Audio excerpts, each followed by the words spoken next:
Hi guys. This is my most, I don't even know how to explain it. Anyway, hi, I'm Auma Rita and welcome to my vlog. So, 2 weeks back, I asked people to ask me anything they wanted to know about our topic today, which is suicide. And the whole week I've regretted doing that. Oh gosh, it's been overwhelming, but I'm here to answer your questions.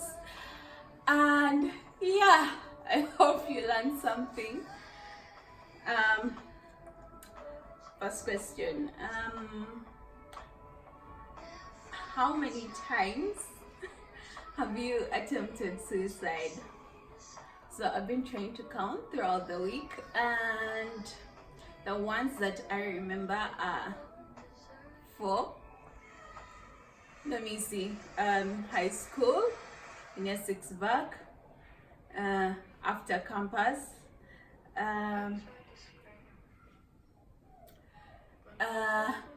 there's another time, then before work, then last year twice. Yeah, so there are 5.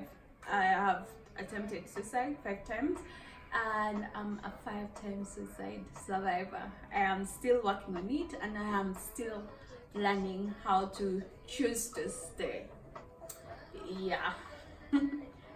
Well, you guys do got personal. Okay, the next question. How often do you think about ending your life? So this was a very interesting question, because most times the information out there is that you really think about it, and then after a specific trigger you succumb to your thoughts.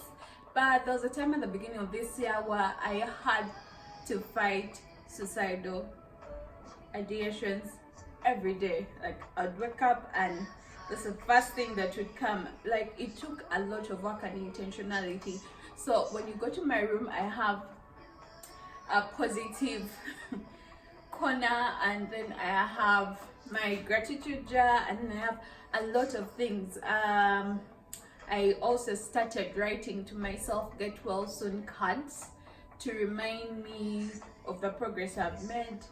Yeah, and I was actually thinking about it, and I am so grateful that it's been a while.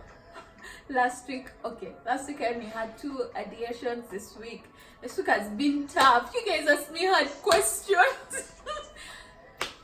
This week was cancelled, but I'm grateful that I'm not acting on these thoughts. Yeah. Wow. Okay, next question. What should you do if someone tells you they're thinking about suicide? First of all, this person really trusts you to open up and tell you that they are thinking about suicide.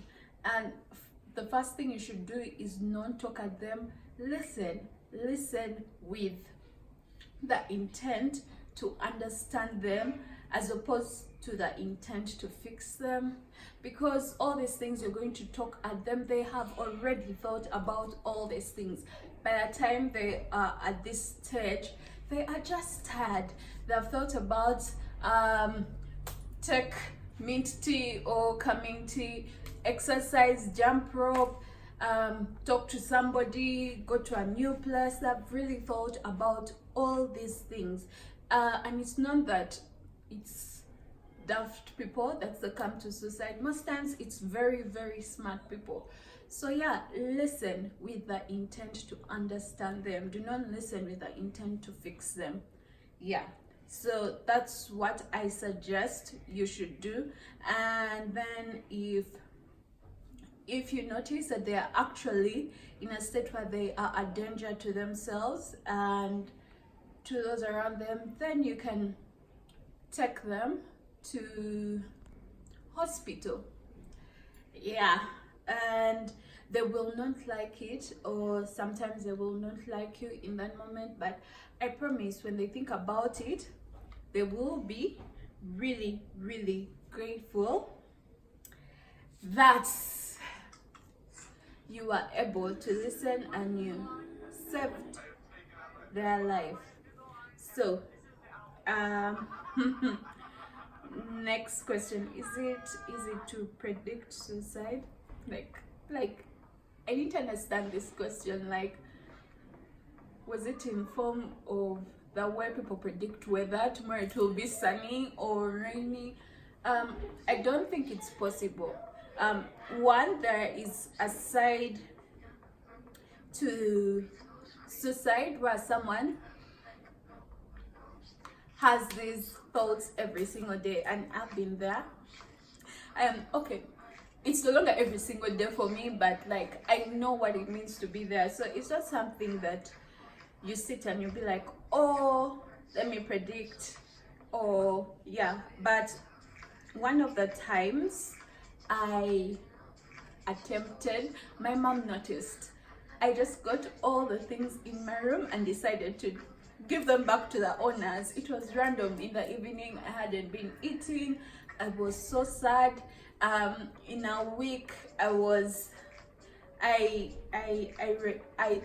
weight. I was 75 kilograms, and in a week, I went to 56. So my mom noticed, and I'm grateful she noticed. Yeah. Yeah. So that's it. Next question. Why do people attempt suicide? Okay, first of all, please, from the bottom of my heart, I'm begging you to change the language around suicide. Nobody attempts suicide. It's like saying somebody attempts sickness. Nobody does that. People succumb to an illness. People lose their lives to an illness. So suicide is the very last stage of a person who has been trying to hold it all together when everything is falling apart. So people don't attempt suicide, people succumb to suicide, and I am looking forward to repealing that section in the penal code, because I feel that it discriminates people and it stops people from getting help. Yeah, so I'll be working on that in August with Heart to Heart Spaces. We are repealing that section. Suicide is not a crime.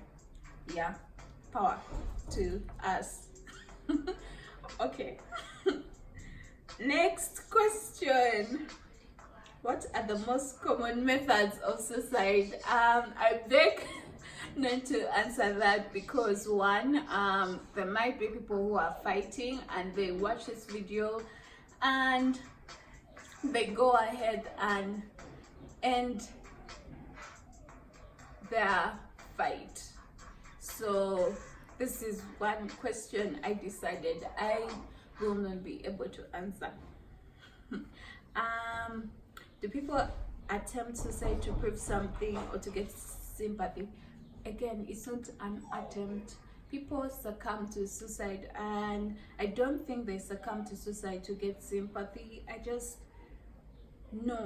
know, and I believe that these are warriors who have fought and are just tired. They are really tired of fighting. Yeah. And then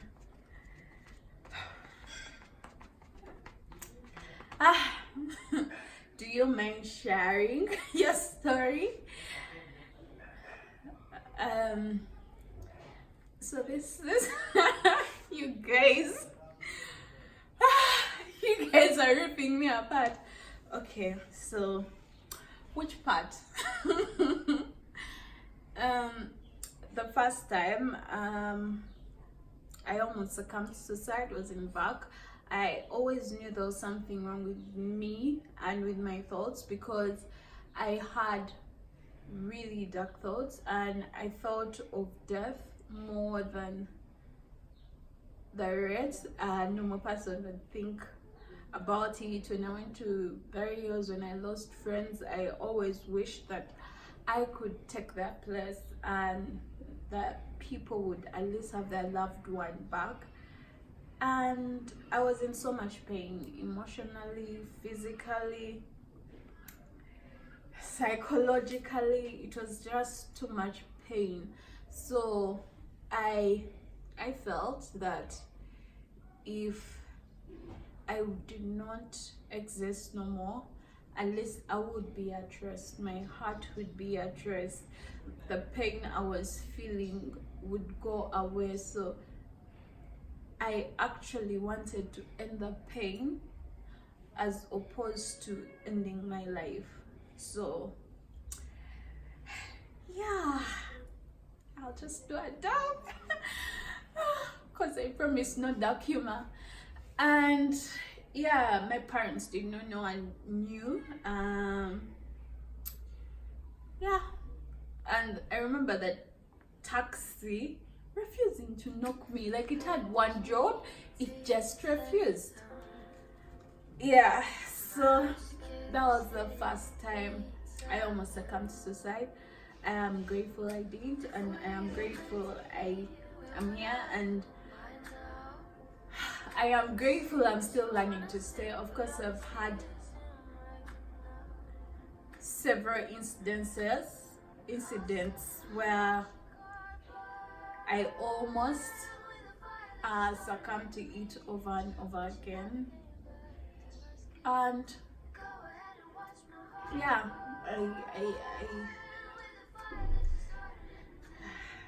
I pray that the other year was the last time I would act on my thoughts. And it's, most people think that the person is selfish, but I know that we are not selfish. We're actually just in so much pain, and we're in a society that doesn't accept that we are in pain. We are in a society that does not recognize mental illness as an illness. We are in a society where we are punished for not being well. So if you're in my shoes and you haven't yet learned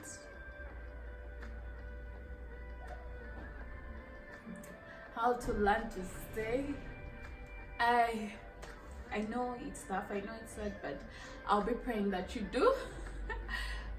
You guys are breaking up, but I will be praying for you, but I also hope you get help. One of the saddest things I've had to do is listen to Christians who are having this illness and this fight, but they can't say anything because they, at the back of their head, they have been told that suicide is a sin, so they choose to be silent and struggle, and they're just hurting.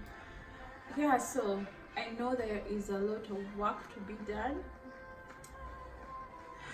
and just keep trying. And for those who are on this journey, thank you for staying. Thank you for learning to stay. Yeah. Yeah. So from me to you this week, I'm sending you love and light. If I haven't answered any of your questions, I will try again in the next vlog. And yeah, this is all I can take for now. I'm sorry, but I love you guys. Bye.